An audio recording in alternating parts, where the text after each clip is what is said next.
Meus irmãos queridos, irmãs, nós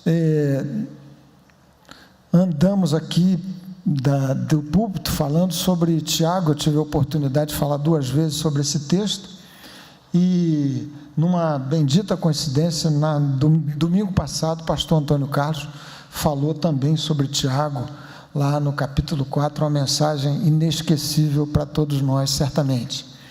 E eu quero voltar a esse texto, do capítulo 1, um texto que trata de um subgrupo das provações, tema, objeto da minha última mensagem aqui com vocês, alguns domingos atrás. O texto trata especificamente, capítulo 1 da carta de Tiago, do verso 13 ao verso 15, das tentações, que são um subconjunto, um tópico particular das provações. E vamos ler também 2 textos de Hebreus. Tiago, capítulo 1, de verso 13 até verso 15. Por favor, vamos nos colocar de pé. Assim você se movimenta um bocadinho, descansa e participa dessa leitura. Depois nós vamos ao texto de Hebreus, que é o livro anterior, a carta anterior a Tiago. O texto diz assim, a respeito das tentações, no desdobramento da sua mensagem sobre as provações. Verso 13. Ninguém, ao ser tentado, diga: sou tentado por Deus, porque Deus não pode ser tentado pelo mal, e Ele mesmo a ninguém tenta. Ao contrário, cada um é tentado pela sua própria cobiça, quando esta o atrai e seduz. Então a cobiça, depois de haver concebido, dá à luz o pecado, e o pecado, uma vez consumado, gera a morte. E relativamente às tentações, Hebreus capítulo 2, versículo 18, declara uma coisa especial para nosso socorro em meio às tentações, a respeito de Jesus. E Jesus foi tentado de maneira especial e gravíssima nestes dias que nós recordamos aqui, naqueles dias que recordamos nessa semana, a prova última e definitiva da execução da vontade de Deus na sua vida, na vida do Salvador.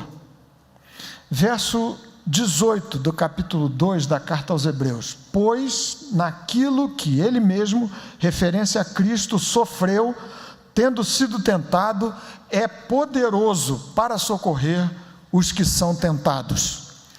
E capítulo 4, do verso 14 ao verso 16, nós temos aí uma declaração muito surpreendente, que, se você for pensar nos termos em que ela é posta aqui, é quase chocante, mas ao mesmo tempo é profundamente consoladora e confortadora.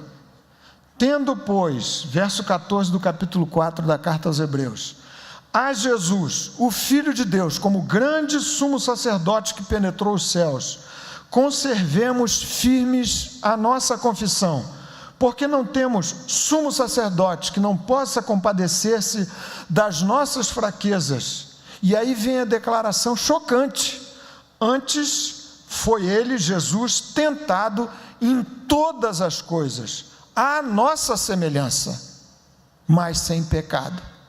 Antes foi Jesus tentado em todas as coisas,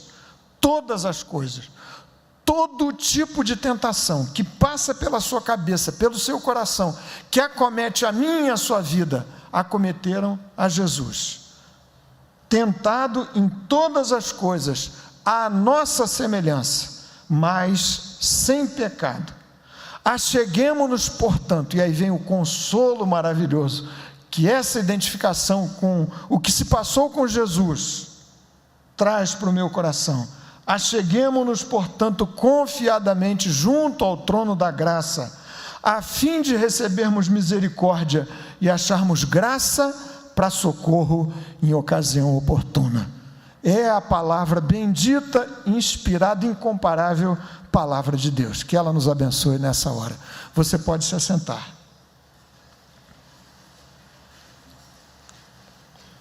Queridos irmãos e irmãs, então de volta ao texto de Tiago, capítulo 1, pensando sobre tentações, e eu aqui batizei esse texto para surpresa, essa meditação dessa noite para surpresa de Marcinha, que me perguntou qual era o título da mensagem. Eu disse: Márcia, é O Canto da Sereia. Todo mundo conhece a história, e aqui nós temos, como disse a vocês, um capítulo específico das provações. Tiago tratava das provações, e lá pelas tantas, no verso 13, ele abre uma espécie de parênteses para tratar das tentações. Como nós vimos algumas semanas atrás, as provações são o teste da autenticidade da nossa fé. Deus provando a minha e a sua fé, para definir, para provar da sua autenticidade, e ao mesmo tempo para aperfeiçoar a qualidade da nossa fé, para depurar a qualidade da fé.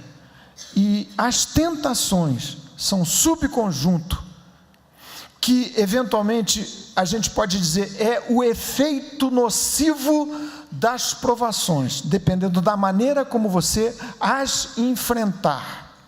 E a palavra de Deus nos indica que, se por um lado Deus nos prova com uma sorte variada de provas, de dificuldades, nos expõe, nos permite nos virmos expostos a muitas dificuldades que configuram provações e nos prova para o aperfeiçoamento da nossa fé. Satanás nos tenta buscando destruir a nossa fé.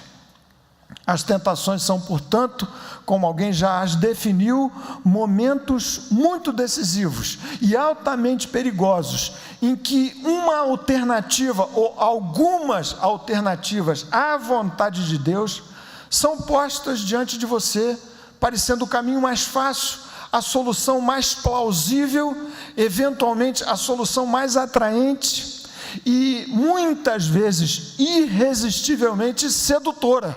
São as tentações que configuram esse subcapítulo, esse capítulo especial das provações. Aqui, Tiago declara que as tentações estão naturalmente associadas ao pecado, e todos nós sabemos disso.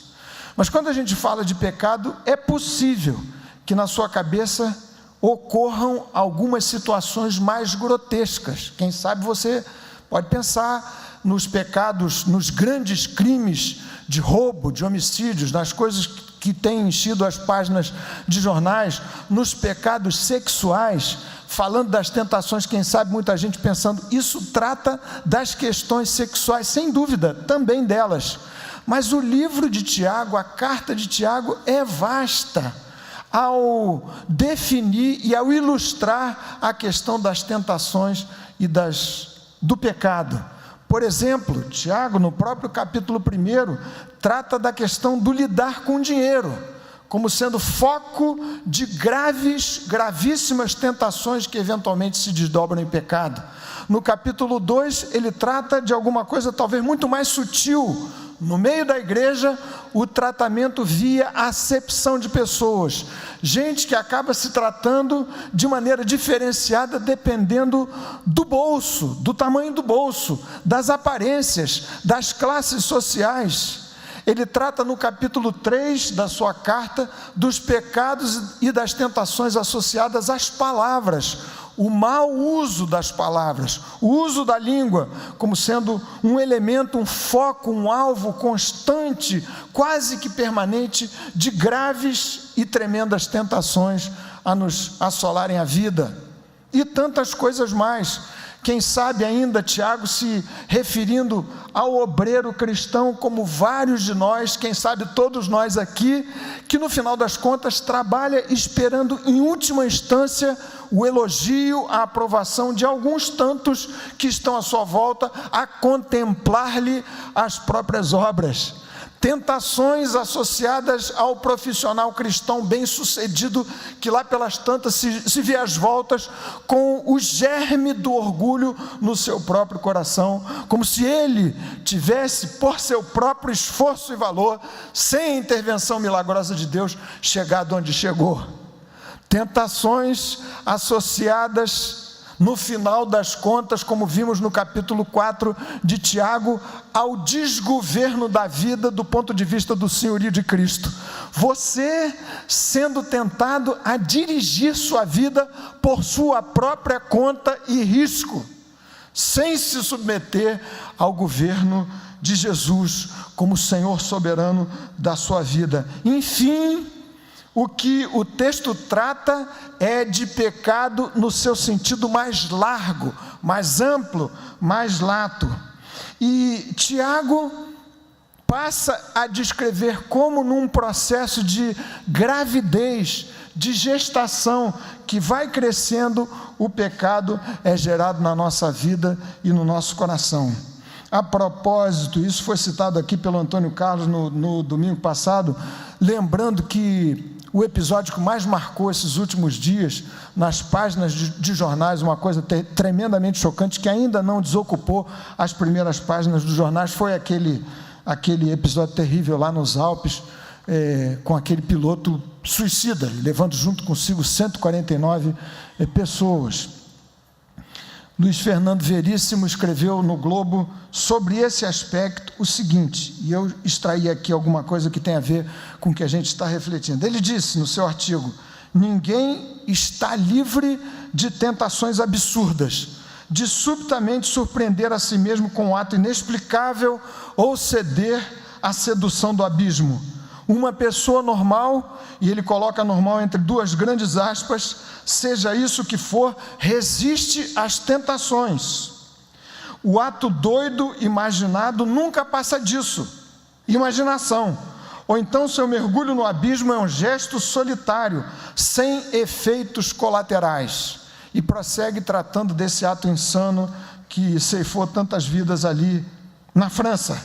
E termina o seu artigo dizendo assim: li que concluíram que a ação do copiloto não foi um ato terrorista, mas foi o terror que derrubou o avião.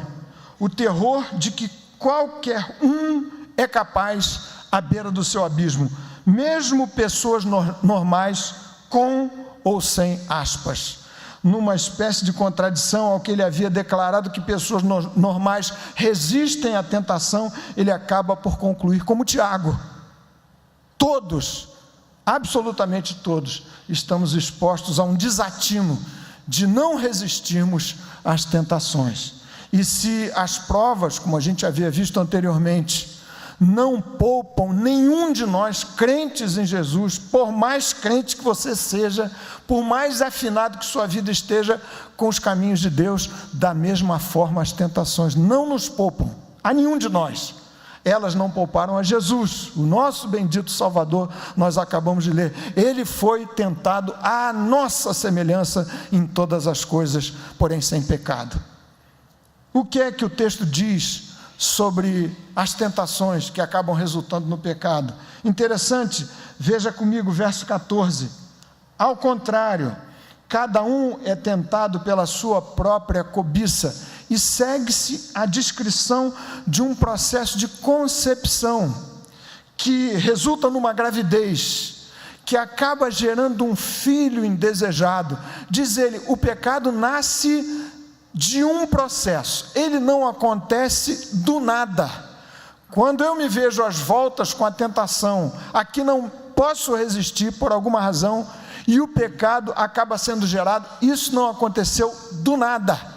Diz Tiago, a mãe do pecado jaz no meu coração e no seu coração, esta parideira terrível que se chama cobiça, está no seu coração como mãe do pecado, e num processo pernicioso, terrível, que pode ser posto em marcha no coração de qualquer crente, dá-se a geração do fruto indesejado, que não é o pecado, mas é a morte.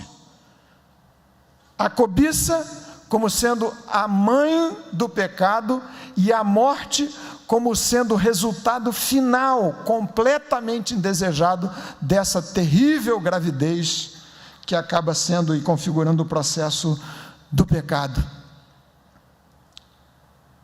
Nos jornais dessa semana também li alguém escrevendo sobre o momento político no Brasil e me interessou o começo da sua proposição. Ele disse o seguinte, citando um economista muito famoso, cujo nome eu não trouxe aqui: o que move o mundo são as paixões e os interesses. O que move o mundo são as paixões e os interesses. E Tiago é fulminante no seu diagnóstico, para dizer o seguinte, ele está escrevendo para mim e para você, para a igreja de Jesus. Atenção, todos vocês, crentes em Jesus, nascidos de novo, regenerados, têm em si o que se chama cobiça, que João traduz por concupiscência, que são paixões. E esse ex-deputado Liste Vieira disse: as paixões e os interesses são os ingredientes que movimentam o mundo. Diz Tiago, todos, sem exceção, do mais santo crente ao mais carnal dos crentes, tem em si o que se chama cobiça, paixões. Leia você o texto de Romanos capítulo 7, especialmente o seu final, a descrição de uma ambiguidade no coração do novo nascido. Diz Paulo: eu vejo que em mim há uma operação estranha que contraria a lógica do meu coração convertido e da minha mente posta no Senhor. O mal que eu detesto, esse acabo por vir a fazer. E o que Tiago diz é o seguinte: atenção, meus irmãos e irmãs, a tentação se vale da cobiça no coração de vocês, que acaba por gerar o pecado e que traz consigo o filho completamente indesejado, que se opõe à coroa da vida, que é a morte. Interessante, meus irmãos e irmãs, que frequentemente quando a gente trata desse tema, tentação e pecado, a gente logo se lembra do inimigo, não é verdade? Hoje mesmo eu orei com alguém e isso tem sentido, tem lógica. E nós oramos um pouquinho depois do culto, no momento do culto, e a pessoa me disse isso: olha, realmente uma atuação impressionante do adversário, do inimigo, certo? Mas você percebeu que Tiago não faz qualquer menção a Satanás, ao inimigo, aqui nesse texto, em que ele trata de tentação?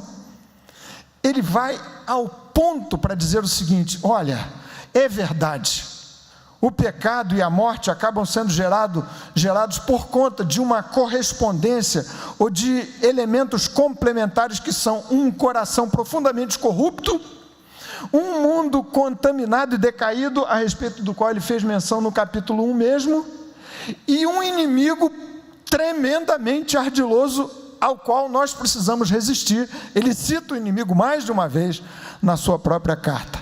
Mas nesse ponto, para tratar das tentações, ele concentra o seu ocular e a sua discussão na cobiça, no fato de que meu coração corrupto, mesmo tendo sido nascido feito novo, abriga cobiça, paixões que têm que ser disciplinadas diante de Deus, sob pena e risco de acabarem por produzir aqui e acolá a morte.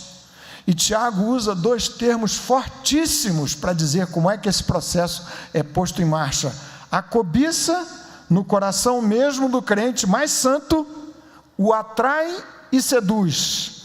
Atrair significa, dizem os mais estudiosos desse texto, arrastar com força. É como se no meu coração, no seu coração, tivesse um imã fortíssimo que precisa urgentemente ser desmagnetizado. Mas existe um imã, que significa a cobiça, que atrai você, arrasta você com força, sequestra a sua vontade, por assim dizer, na direção da persuasão para o pecado. E ele diz: esta cobiça que jaz no meu coração me atrai na direção do pecado e me seduz E novamente, os estudiosos dizem o seguinte: olha, seduzir significa incitar, significa enfeitiçar, significa persuadir usando argumentos falazes, que via de regra omitem o pós-pecado, tal como lá no Éden a serpente ardilosa fez com Adão e com Eva. E assim o processo de gestação do pecado acaba gerando o pecado e com ele a morte. Verso 15: então a cobiça, depois de haver concebido, dá à luz o pecado, e o pecado, uma vez consumado, gera a morte. Então vimos aqui, afinal de contas, do que tratam as tentações, como um subconjunto das provações.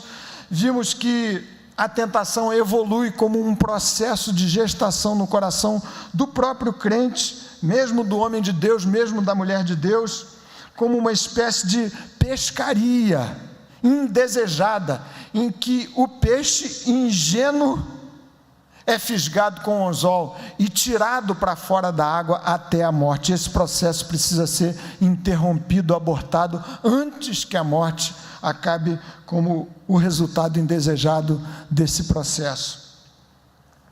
Aqui, meus queridos irmãos, da última vez em que falei desse texto, lembrei a vocês que certamente Tiago conectou as tentações com as provações, porque se há um tempo em que o nosso coração se vê muito suscetível às tentações, é o período de provações sérias e graves, porque é um período em que você vai ser tentado a se sentir traído por Deus, como quem diz o seguinte: bom, já que Deus não tem sido fiel a mim, me tem deixado nessa bagaceira, nessa luta, nesse lodo aqui de problema, de dor, nesse vinagre tremendo, quem sabe das minhas finanças pessoais, eu me sinto, num certo sentido, autorizado a também não ser fiel a Deus.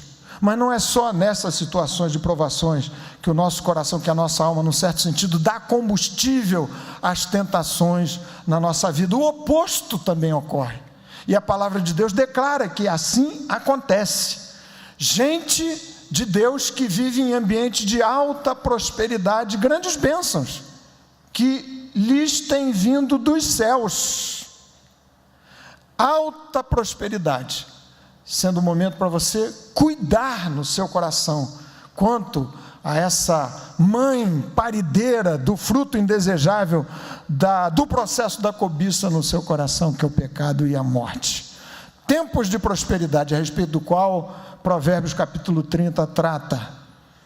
Tempos em que você conquistou grandes bênçãos e vitórias no Senhor. Elias havia passado por uma prova extraordinária, vencendo 450 profetas de Baal, grande vitória.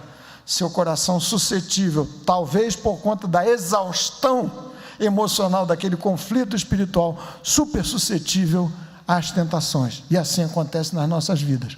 Quando você parece que está no topo do monte da transfiguração, da sua experiência com Deus, cuide a respeito do seu coração e da sua vida. Tempos de adormecimento espiritual.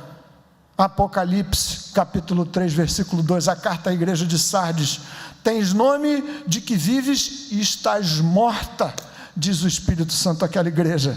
Tempos de frieza espiritual você precisa cuidar. Tempos em que parece que a gente descuida da nossa experiência devocional, tempos em que a gente fica menos diligente no nutrir do nosso coração na presença de Deus, tempos de autoconfiança, como aconteceu com Pedro, textos que a gente lembrou durante esse período de Semana Santa. Pedro, diante de um alerta de Jesus, ele disse: de jeito nenhum eu vou me escandalizar contigo.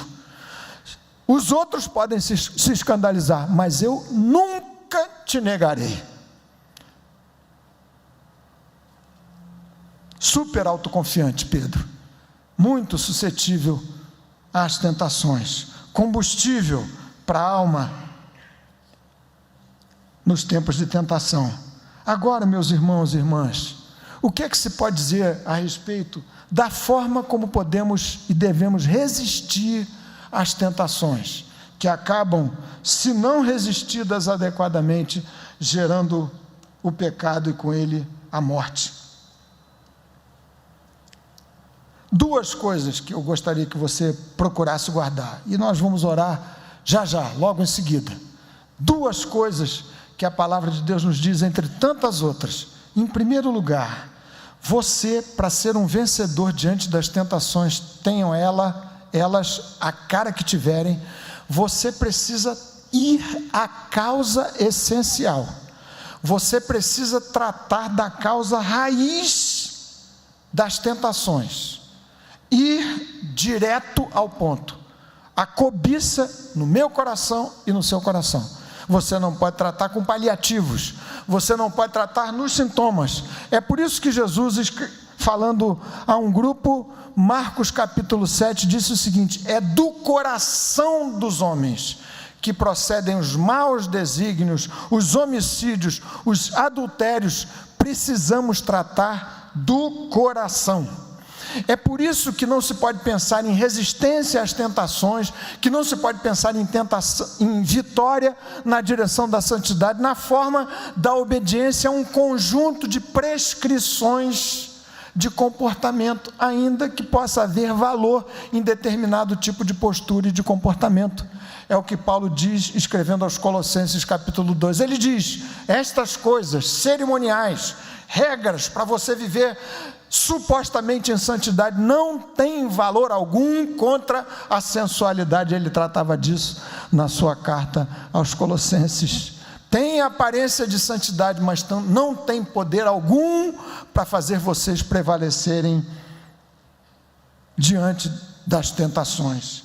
Irmãos e irmãs, é preciso você tratar do seu coração, do íntimo da sua vida e da sua alma.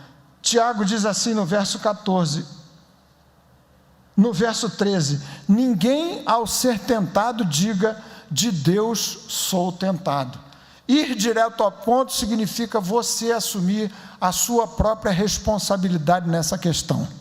Antes de acusar o diabo, antes de dizer que esse mundo decaído atrai, antes de propor alguma alternativa, você precisa colocar no seu coração que o tratamento às tentações tem que ser feito na forma de um tratamento à cobiça que jaz no meu coração e no seu coração. Não tente tratar de fora para dentro, mas, como Jesus disse, de dentro para fora. Deus é inviolável pelo mal, diz Tiago aqui. Ninguém, ao ser tentado, coloque a culpa em Deus, porque Ele, santíssimo em seu caráter, em seu ser, não pode ser tentado pelo mal, e Ele a ninguém tenta.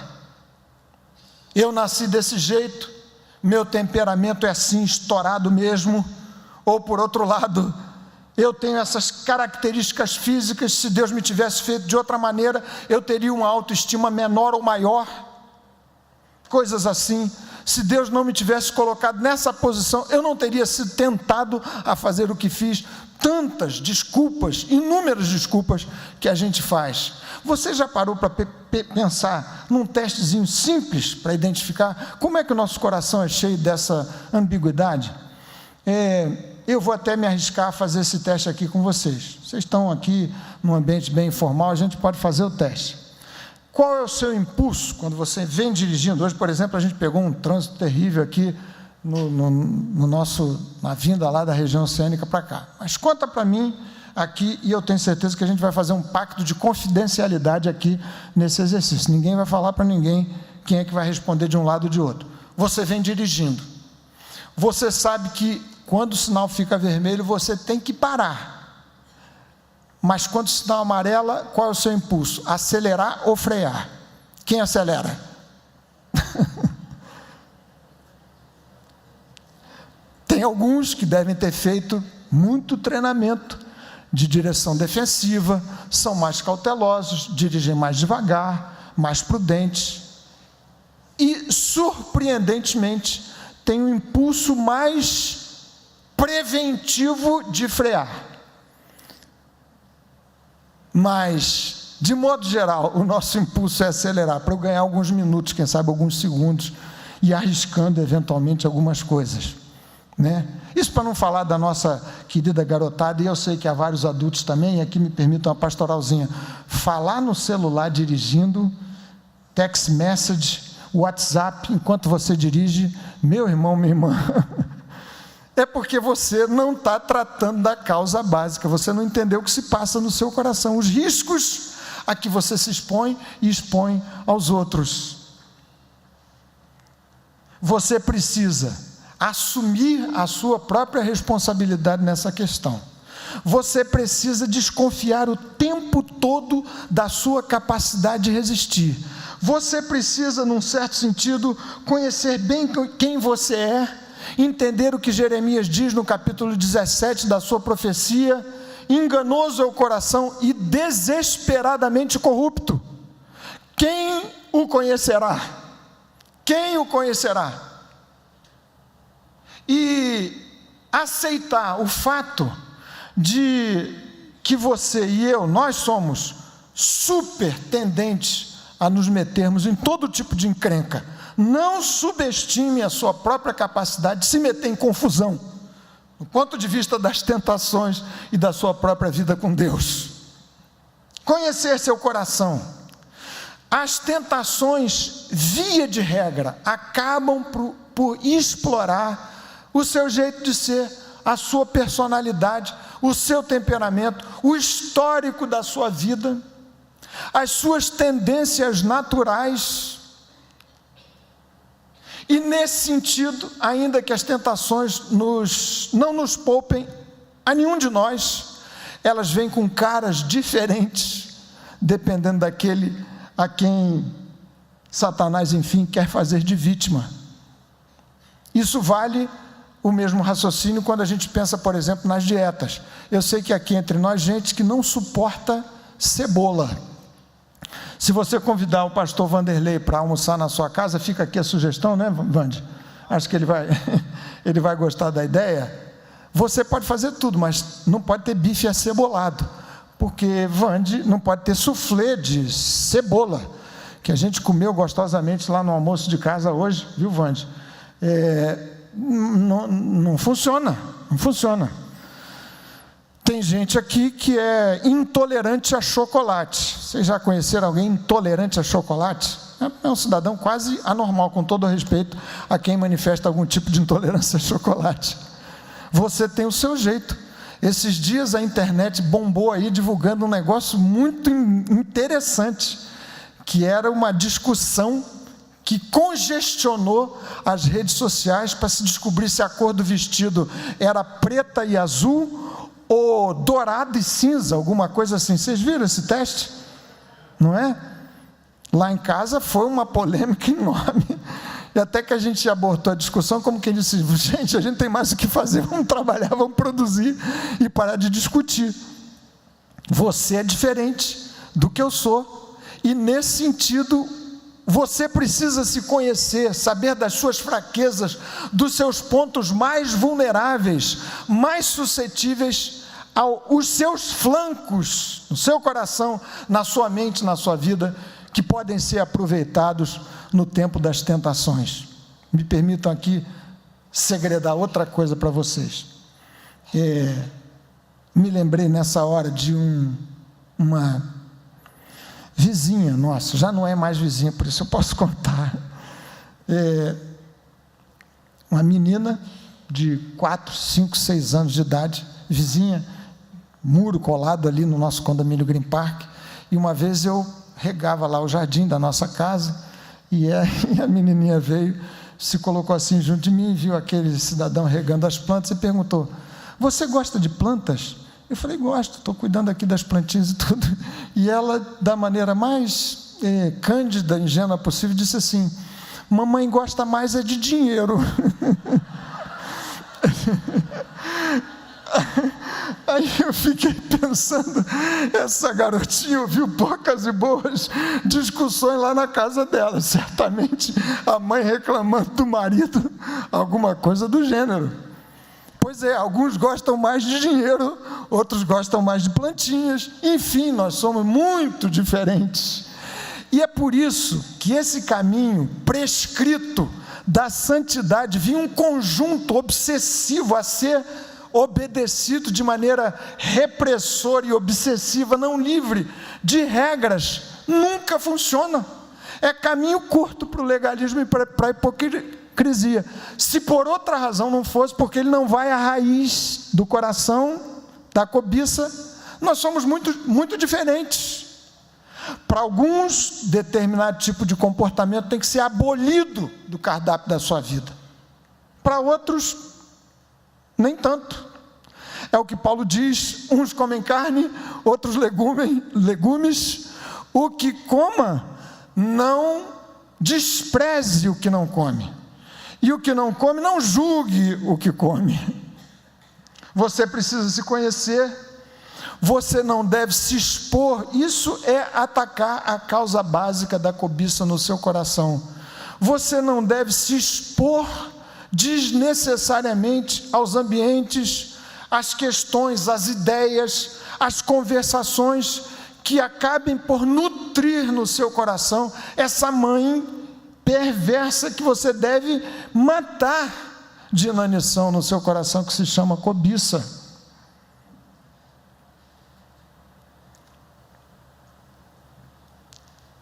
Os que nadam bem, em geral, se expõem muito mais a um mar mais violento. E os que nadam mal, eventualmente, são muito mais cautelosos quando se trata de enfrentar o mar. E eu não sei se falo, mas me passou pela cabeça, tem tanta coisa que passa pela cabeça, algumas a gente deve dizer, outras não deve. Eu vou dizer, com todo respeito às mulheres. Vocês sabem que as mulheres, algumas dirigem muito bem, mas elas têm fama de não dirigirem tão bem assim quanto os homens. Por exemplo, lá em casa são 4 pessoas, 3 mulheres e um homem. E elas afirmam o tempo todo de que eu sou um motorista braço duro, né? E eu afirmo o contrário, que o problema é delas, que as batidas que os carros já deram, alguma coisa assim, tem a ver, segundo elas, com a movimentação das pilastras nas garagens. Uma coisa estranha que acontece esses dias, uma das filhas chegou em casa querendo reclamar com a seguradora que rebocou o carro da garagem e tudo, e ela não conseguia entender como o carro apareceu batido. E a gente começou a explorar um pouquinho a história e foi perceber que tinha acontecido essa questão que eu acabei de citar para vocês. Houve um movimento estranho, físico, de deslocamento da pilastra da garagem do prédio da tia dela, e alguma coisa aconteceu, a pilastra bateu contra o carro de uma das filhas, de maneira estranha. Mas enfim, me lembrei dessa história toda porque as seguradoras cobram prêmio menor de carros dirigidos por mulheres do que pelos homens, porque elas são muito mais cautelosas. Quem sabe, vai ser deselegante eu dizer, mas quem sabe justamente porque entendem que elas não são tão, em geral, via de regra, habilidosas no volante, e por isso são muito mais cautelosas. No caso das tentações, me permito ilustrar dessa maneira tão tosca. O fato é que, eventualmente, você se sentindo, como Pedro se sentiu, garantindo a sua própria vida, como resistente às tentações, se expõe demais, subestima o poder da cobiça dentro do seu próprio coração e alimenta de maneira indesejável e imprudente. O texto da palavra de Deus sugere que esta mãe, cobiça, precisa ser morta dia a dia de inanição, porque a opção contrária, e só há duas: ou você mata dia a dia a cobiça no seu coração, ou ela vai se alimentar da vida, dos seus próprios estímulos, da sua carne, do seu corpo, as suas paixões, os seus interesses, as informações que correm por aí, como disse antes, o próprio Satanás, um mundo decaído que acaba por fornecer matéria-prima bastante para encharcar sua vida e seu coração. Você precisa trabalhar diante de Deus no sentido de matar de inanição a raiz da morte, do pecado, da cobiça na sua vida e no seu coração. Trate da causa básica, que é a cobiça. Não se meta com exercícios de regras e preceitos que supostamente vão levar a sua vida a uma vida de santidade, de graça e de fé. E, em segundo lugar, Jesus disse aos seus discípulos, Mateus capítulo 26, versículo 41, o que nós vamos fazer agora: vigiai e orai, para que não entreis em tentação. Vigiai e orai, para que não entreis em tentação. Meus irmãos e irmãs, nunca vai ser muito dizer que há poucas esperanças de vitórias, para não dizer nenhuma esperança de vitória, para crente que não se habitua a orar. Se você não ora, diante das tentações, existe toda a possibilidade de você ser subjugado pelas tentações, a respeito das quais você não tem orado, eu não tenho orado.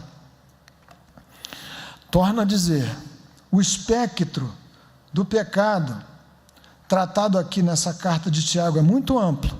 Ele diz certamente respeito às questões sexuais, que talvez soem como coisas mais grosseiras e que chamem mais atenção, mas há coisas mais sutis, muito sutis, menos grotescas, mas terrivelmente danosas.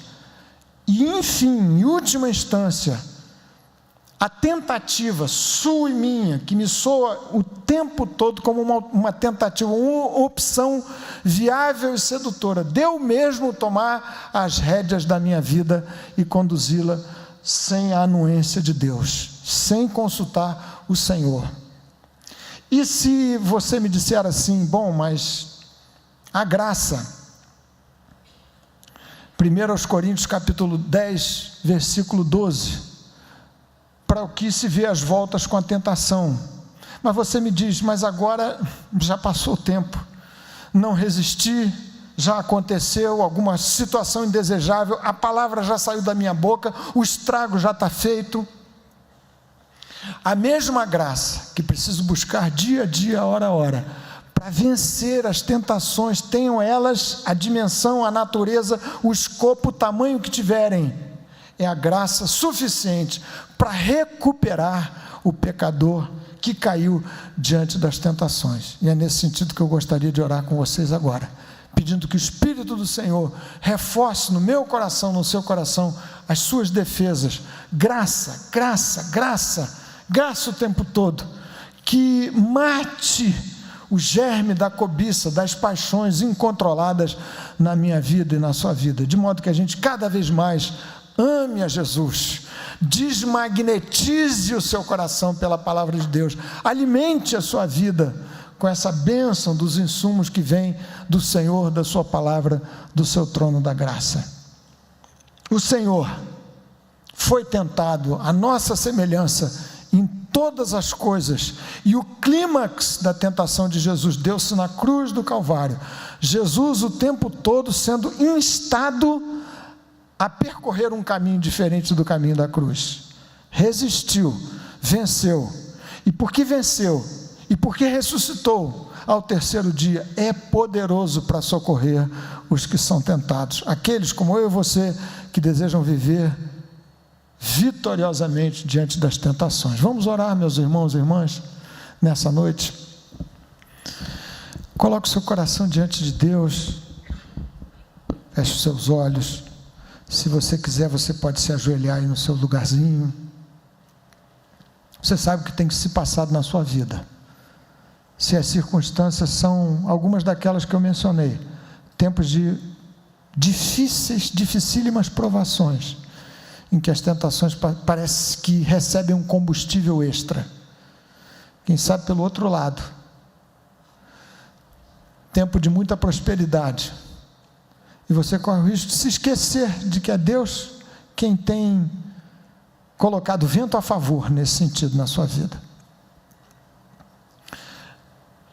tempos em que o coração parece frio, distante, negligente, quase insensível ao Senhor e à sua palavra. Tempos de grandes vitórias, mas que parece que os dardos inflamados do inferno são lançados contra você de maneira terrível. Você sabe o que se passa.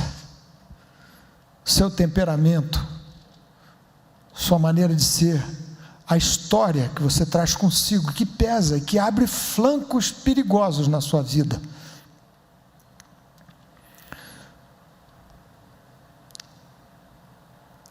As derrotas que andam sendo registradas, incorporadas ao seu currículo. Vamos colocar tudo isso diante do altar do Senhor nessa hora. Senhor querido, nesse dia tão maravilhoso, especial, de comemoração da ressurreição do nosso amado Salvador, pedimos que a sua graça nos seja transmitida de maneira profunda e intensa nessa noite. Que o teu poder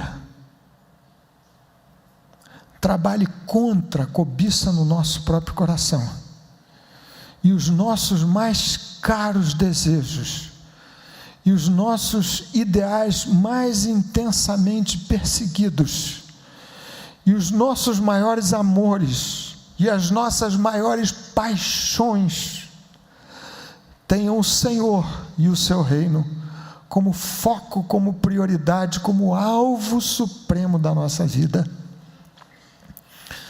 Senhor, nesses tempos difíceis do fim, em que à nossa volta, batendo a nossa porta, multiplica-se a iniquidade, como previsto por Jesus, e o amor vai se esfriando, aquece o coração deste teu povo aqui, em nome de Jesus, faz nossa alma ferver de paixão por Jesus e por sua bendita palavra.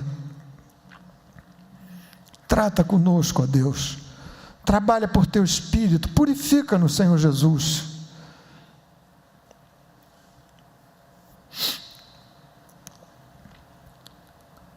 E dá a graça de corações livres, perdoados pelo sangue de Jesus, lavados outra vez,